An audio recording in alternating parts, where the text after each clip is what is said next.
আজকে দুপুরের মেনু হলো ভাত, এখানে মাছ ভাজা, আলু ভাজা নিয়ে নিয়েছি। তোর মাই ভাত বেড়ে দিয়েছে, থালা আছে কিন্তু থালাতে নিয়ে নি, গামলিতেই খেয়ে নিয়েছি। বাসন বাঁচাচ্ছি, কুঁড়ে তো আমি অনেক, ওই জন্য।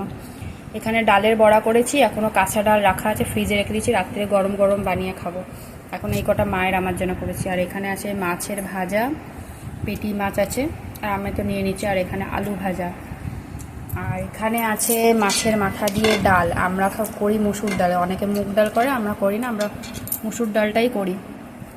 আর এখানে মা ভাত বেড়ে নিয়েছে, মা বড়া হয়ে গেছে, মা আগে খেতে বসে গেছে, বলছে আমি খেয়ে নিই, আমার খিদে পাচ্ছে। তো খেয়ে নিচ্ছে মা, আর আমি খাবো সবে। আর এখানে ভাত রাখা, আর এখানে তেল রাখা আছে, রাত্রিবেলা আবার ভাজবো গরম গরম। মা তুমি কিছু বলবে? বড়াটা কেমন হয়েছে? বড়া ভালো হয়েছে বলছে, ডালটাও ভালো হয়েছে, ডালও ভালো হয়েছে। তো চলো রেখে দিলাম। আর আমার ভিডিওটা কেমন লাগলো না লাগলো অবশ্যই কমেন্ট করে জানাবে। আর তোমরা কারা কারা এরকম মসুর ডালের বড়া খেতে পছন্দ করো। এতে অনেক আজে রসুন দিয়েছি, পেঁয়াজ দিয়েছি, কাঁচা লঙ্কা দিয়েছি, খেতে ভালোই টেস্ট লাগছে।